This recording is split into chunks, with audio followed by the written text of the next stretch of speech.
What's up, guys? Welcome back to another video. I have not vlogged in a minute, and I also have not done a Q&A in a minute. So that's what we're gonna do today. I'm gonna take you guys through like a full day of eating, day in the life, training, kind of like a life update, and then Q&A, because I know a lot of you guys are new, especially from the prep series. We did grow a lot. A lot of you guys don't really know, might not know me too well. So I want to answer your questions, show you guys my breakfast just cooked up. We got some sweet potatoes, egg whites, and 2 eggs with a little bit of no sugar added ketchup, which is 10 calories, a tablespoon. Probably used about 2 servings. But yeah, so fuck, I'm zoomed in a little bit. That was close as fuck to my face. Low life update. We do have our goals board right here. Obviously our goals for 23 and 24. I look at them every morning when I wake up. We did fuck up.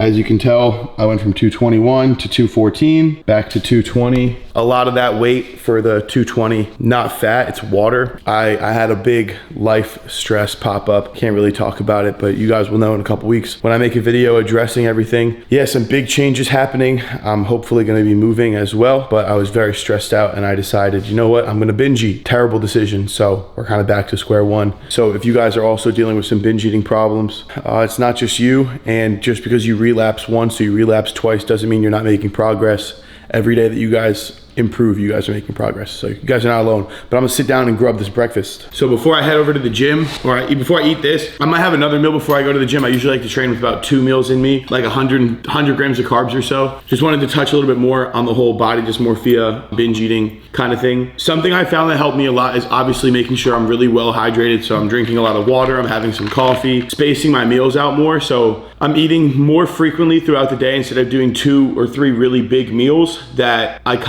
I'm just like waiting until my next meal. I've been eating 5 to 6 smaller meals throughout the day. I've noticed that's helped me a lot. And also I stopped watching any social media content based around food. All you can eat videos, no more like fucking eating challenges. I don't scroll through TikTok and Instagram on like the nice little pastry things and shit. It's only forming a negative relationship with food. It's only making you guys crave that food, and it's only gonna make it harder for you guys to give it up. So, or stay away from it. If you restrict for so long and you're watching those videos, the next time you have it, you're not gonna be able to stop yourself. So I've noticed that the cravings have gone down a lot since I stopped watching that type of content. But I'm gonna eat this shit, and I'll catch you guys in a little bit before I head to the gym. All right, we're cooking up the pre-workout meal. Holy shit, my hair looks fucking terrible. I wanna buzz my head. I've been thinking about it, and I'm gonna like change, like the top's really long right now. So I'm just gonna get it cut shorter to like a mullet, like a legitimate mullet, leave the back crazy long and flowy and all that shit. If I don't fuck with it, I'm just buzzing my fucking head. Cause if you're fat, your face gets puffy and it looks really shitty with a buzz cut. So I'd have no choice but to get shredded again, so I have a better jawline. I'll have a buzz cut. So secret to losing weight and staying consistent on your diet is shaving your head and getting a buzz cut. But we're cooking up our pre-workout meal.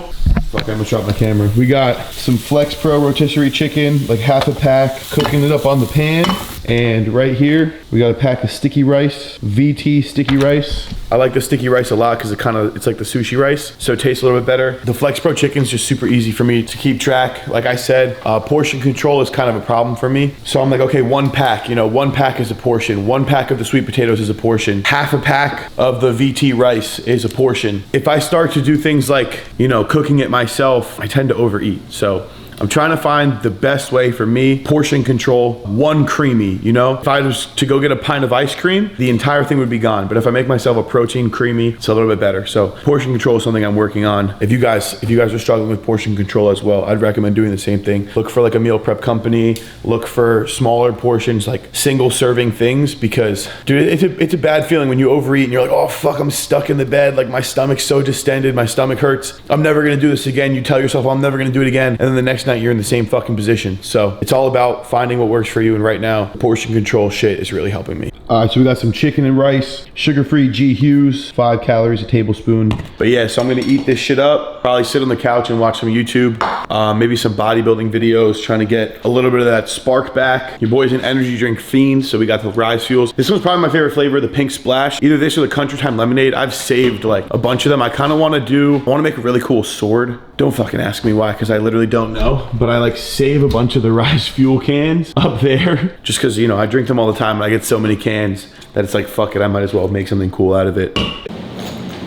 I'm recording my workout today too for YouTube and TikTok. I told you guys on my board, I have all my goals written out. I got this on Amazon. Actually, no, I got it at Target. I got this at Target if you guys want to start filming your workouts and shit. It's like a collapsible tripod, like 3-legged. So you can like make it like tall like this, or you can make it like midget size short. You could turn your phone like straight up and down or sideways. So it's great if you guys need like a tripod. I think it was like 40 bucks, but we're gonna start posting our workouts on TikTok and shit again. Hopefully like the little like optimal people, the optimal lifters on TikTok aren't like, oh bro, your workout's not optimal. Like bro, suck my fucking dick optimally, bro. Optimally, bro, sniff my fucking asshole from the back, lick my taint. That's a good insult. If you guys are ever like in beef with someone and someone's like giving you a problem, like yo bro, like fucking lick my taint. They're like gonna process for a second because not everybody really knows what a taint is. It's the space in between your ball sack and your butthole. So if someone's ever pissing you off, be like, yo bro, like fuck sniff my taint, bro. Or like suck my balls from the back. Like that's usually a good one because it's like people are like, you know, if you say something like fuck you, they know exactly what you're saying. Like it's just like fuck you. But if you say something like, bro, I used to say, yeah, sniff my taint was the one I used to really go with. But I'd say some other really fucked up shit. The more like out there your comeback is, the longer it takes them to process. Then they start stuttering, and then you win the argument. So there you guys go. But we're hitting back today. Getting back, like I said, we're getting back to our fucking dreams and our goals. Just keeping it consistent on YouTube. Gonna get with the Q&A after the workout. So we're getting back into the swing of things. I've definitely been feeling a little bit lost, like I told you guys. Just, you know, not mentally all there. Kind of every day bleeds into another day. Yeah, and your boy's kind of just in that gray zone between big events in their life, with prep being one really big event, and then you kind of just, like I said, step off a cliff, and it's just a whole lot of free falling into nothingness until you set up another goal for yourself, or another thing kind of like requires all of your attention. So we're trying to build up and give ourselves back up a good place. So that all starts with how you look, how you feel, how you eat. You guys saw I'm cleaning up my diet, cleaning up my training, getting back on track, and I'm not being a fucking fat bastard. So drink my pre-workout and hit this lift.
All right, guys. That's workout completed. The only time of the day that I don't feel like a fucking morbidly obese whale. By the way, shout out Lizzo. Like usually we hate on Lizzo. We're like, oh bro, like fuck that fat bitch. I realize she's also like an open fat shamer and like is potentially going to jail for making her dancers like shove vagina, like bananas in their vaginas and shit. So honestly, bro, a lot of respect to Lizzo for being a fat shamer. Good for her. That was a complete joke. Don't take anything I just said seriously. But I'll catch you guys in a little bit when I do the Q&A. I might do that tomorrow morning or tonight when I get home. But I gotta go on TikTok live because your boy, what did I say? All my goals and shit, lives are on there. So your boy's gotta go on TikTok live while he does 30 minutes of cardio. And I'll catch you guys when we're doing the Q&A. Oh.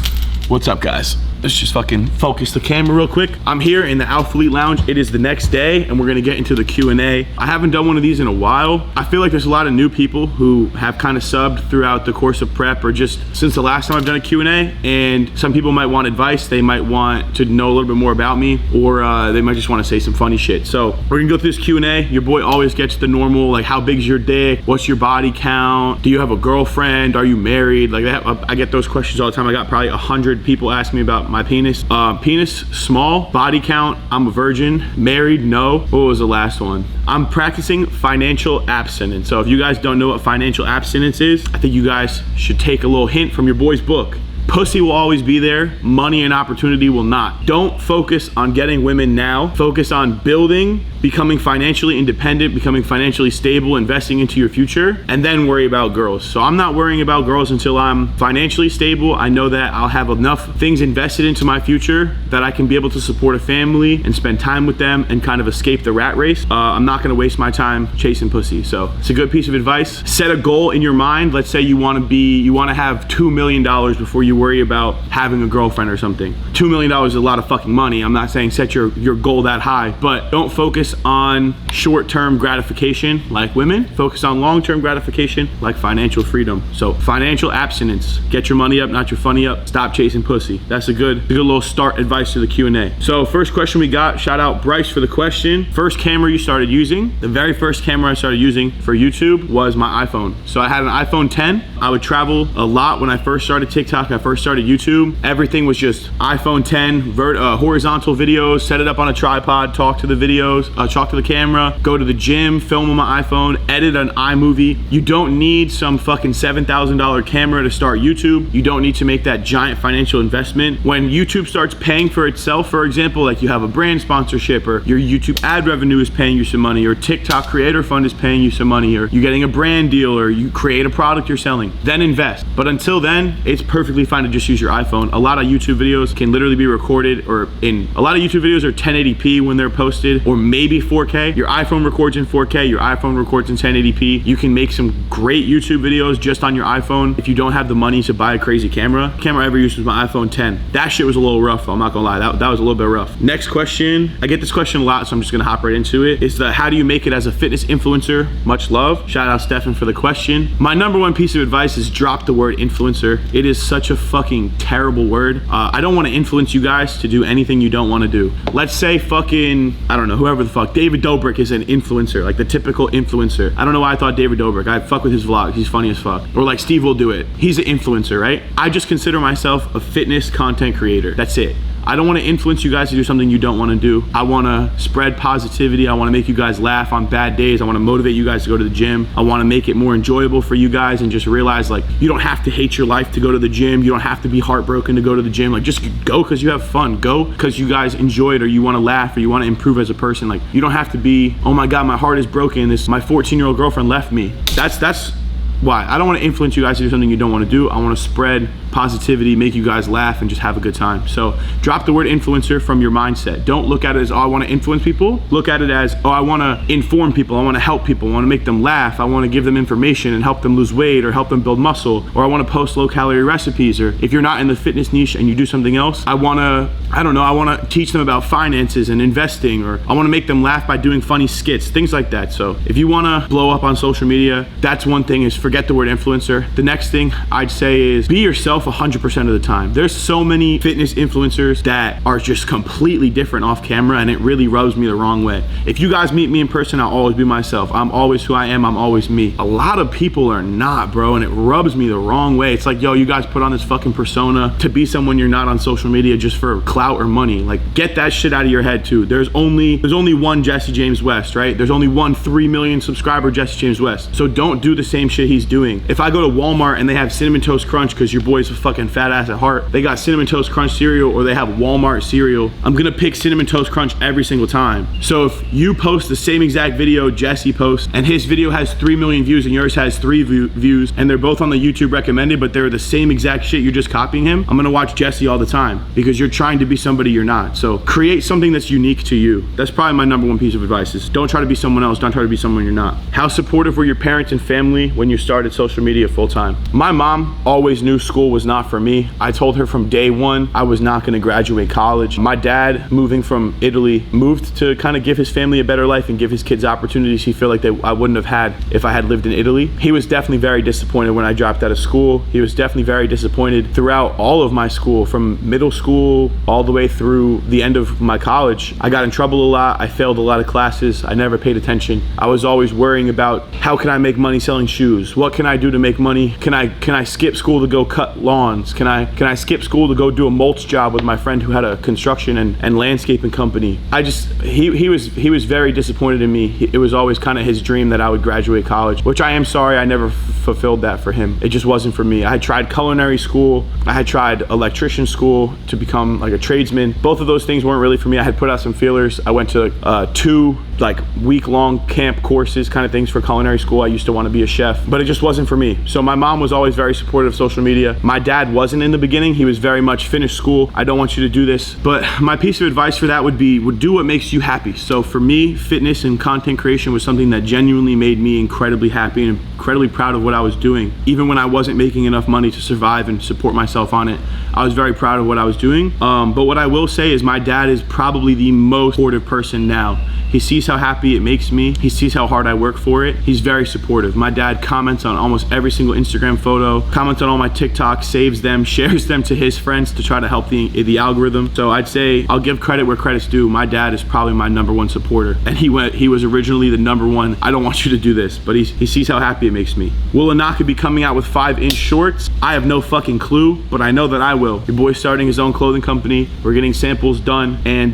me and Sam are in the process of talking to distributors and getting designs done. We will be dropping 5-inch shorts. Also, get ready for some really cool streetwear items. Not a lot of people are dropping jackets and jeans and shirts along with accessories. I'm not gonna go into the accessories, but we got a really cool business coming out soon. So we're working hard on that, and 5-inch shorts will be included. Peyton says, how does your diet look off prep? Are you carb cycling, and what does your training look like? Full transparency, I just started tracking my calories again a couple weeks, like maybe a week ago. And by tracking, I mean like actually trying to stay below 3,000 calories a day, reset my body, allow my body a chance to, set and have a set schedule where I'm eating my 5 to 6 meals a day again. I'm getting my 250 grams of protein, my 250 to 300 grams of carbs, my 45 to 70 grams of fat. I'm really trying to eat the same meals consistently and give my body a sense of normalcy again. But up until this point, it's been very rough mentally. Finishing prep, not looking the way you look on stage, it's very hard mentally. So following a plan post-show is honestly harder than prep. I would say real prep begins the day after your show, because you have a goal, you're working towards it for so long, you get there, and then you kind of step off a cliff and there's emptied into nothingness. The same exact shit with your diet and your training. So my training has still been very intense, pushing myself very hard. I can feel myself getting great workouts. I'm following a rough split, meaning I go into the gym and I know what is available for me to hit and what movements I like doing, and I like to push myself, but I'm not following a legit plan right now. That will be changing next week. I'm getting my blood work done, and Kyle and I will be starting our off season, which brings us to our next question of how long do you plan on bulking? Anthony asked me, how long do you want to bulk? My goal right now is for the month of August, continue to eat roughly 3,000 calories a day, see how my body starts to kind of react to that and see how I feel. So like I was saying, my goals right now are for August, the remainder of August, keep eating 3,000 calories a day, roughly 28 to 31, in that range. Hit my protein goals, eat pretty much the same foods, get back on some sense of normalcy. And then September, cut down a little bit. In October, start a 16-week off season. So October, November, December, January, 16 weeks, 12 to 16 weeks, bulk, lean bulk, slow and controlled, and then start prep again and step on stage. Where to start learning about PEDs? I would honestly recommend, if you guys want to learn about PEDs, looking online and Reddit and YouTube, and it's not what you'd want to do. I would recommend hiring a very knowledgeable coach before you even consider taking anything. Train naturally with a coach, really lock in on your diet, your training, your sleep, your nutrition, your recovery, and maximize all those things. Learn more. I wish I learned more about PEDs before I fucking started, because one of my biggest regrets is just listening to other kids my age, or listening to the big dude in the gym that has no fucking idea what he's talking about. Fucked my hormones up, gave me some fucking side effects, you know, fucked with my head a lot, caused big ups and downs, and it's definitely not what I would ever want to deal with again. So I'd recommend hiring a coach and someone who's very knowledgeable and been around PEDs for a while and can give you some quality advice. Are you still friends with Cousin? And when are you gonna make more travel vlogs? Europe, Dubai, Bali? Cousin and I are still homies. I love that kid to death. He'll always be a brother to me. He's in Dubai. I, without a doubt, have plans to go visit him, but tickets to Dubai are very expensive, and I have a very high monthly expenses by paying rent by myself, having a car payment, paying Sam for videography, paying for food. PEDs are not cheap, gas, and you know, other things that are expensive. I don't buy clothes. I'm lucky enough that I have a sponsorship for clothing, so I don't have to buy clothes, but my monthly expenses are very high. Saving up a ticket to go make content in Dubai is very expensive. So my plans are definitely to go on another trip again and continue to make content, but your boy needs to make a little budget trip before I do something like that. Maybe Mexico again, a little cheap Mexico trip. I'd be down for that. I feel like I deserve a vacation after prep. Here's a good one. What do you do after you go over your calories a little bit? What's the best way to recover? Continue on as normal. If you fucking binge, don't try to overcorrect it the next day, because you might correct it the next day, and then the next day you're gonna wake up hungrier than you were the day before, and you're gonna fucking repeat the cycle. It's happened to me so many times, and I'm literally speaking from experience from a couple weeks ago, where you eat 6, 7, 8,000 calories a day, 10,000 calories in a day, and the next day you're like, oh, I'm gonna kill myself with cardio. I'm gonna do 20 minutes of cardio extra than I normally do, or I'm gonna double my cardio and go for an hour to 2 hours, and I'm gonna get 20,000 steps, and I'm gonna do no carbs. And then the next day you wake up and you're fucking starving, and you double eat the calories that you had the day before, and you just continue this perpetual cycle that fucks you up. Carry on as normal. If you eat 7,000, 8,000 calories in a day, carry on as normal. The next day, continue on with what you were doing. If you're bulking, continue your bulk. If you're cutting, continue your cut. If you're doing 20 minutes of cardio every day, continue doing 20 minutes of cardio every day. Don't change anything. Continue on as normal. One big spike in a month isn't gonna ruin all your progress. The same way that one day of dieting is not gonna make you shredded. So don't think that just because you went over 2,000 calories or 3,000 calories, it's the end of the world, because it's not. Just continue on as normal and your body will equalize. Is staying lean harder, or is getting lean harder? I'd say staying lean is harder. Getting lean, you have a goal, especially if you set an end date like a show or a special day, a pop-up. For example, I have the Young LA pop-up coming up. Super excited for that. I can't wait to meet you guys there in LA. It gives you a goal, it gives you an end date, something you're working towards. Once you get there, your new maintenance is not your old maintenance. So if you were eating 3,000 calories and maintaining your weight, and then you were cutting on 2,000, if you go back up to 3,000, you're gonna fucking start to gain weight again. Your new maintenance is probably around 2,600. You gotta kind of find that point. The other thing is, once you get to that goal, you feel like, oh, okay, I can loosen up a little bit. You cannot loosen up on your diet. Once you get to that goal weight, you gotta really find increasing food a little bit. You know, add a little bit of rice to each meal. Add a little bit of protein to each meal. Maybe add a spoonful of peanut butter into your pre-workout meal. It's not a big fucking jump right off the bat. So I'd say staying lean is definitely harder, because now your goal is kind of gone. What you're working for has been accomplished. And like I said, with prep, just on a smaller scale, it's definitely difficult to stay lean. That's why people really bulk and cut, bulk and cut, bulk and cut, and not just cut and then stay the same. It's also hard to make progress in the gym when you're trying to stay lean. You're not as strong, you're not as full, you don't necessarily feel as good when you're training, your sleep's not as good. If you're natural, your hormones could be not optimal for growth. So I'd say that getting lean is definitely a lot easier than staying lean, because mentally staying lean, you're tired, you're groggy, you're grouchy, you're in a bad mood, you want to fucking bite people's head off when they say something that's annoying to you. So that's definitely hard. I'm probably gonna wrap the Q&A up here because my camera is blinking and shit. I'll answer one more question. Best advice for heartbreak. That's a good question to wrap it up on. I know we're at like 20-minute mark, so Sam, I apologize, my boy. Best advice for a heartbreak: focus on self-improvement. Don't worry about, it's a very immature thing to break up with someone and then 2 days later be dating someone else. Take time for yourself, take time to learn about yourself, take time to grow, take time to reflect on the relationship and what you did wrong, what they did wrong. Let's say they cheated on you, right? Is it all your fault? No. Is it all their fault? No, you probably did something that caused that. Whether you weren't as involved in the relationship, you didn't show enough affection, you weren't reassuring enough. There's always two sides to every story. There's always fucking two sides to each coin, you know? It is the way you flip it. You flip a quarter, sometimes you get heads, sometimes you get tails. It's the same thing with a relationship.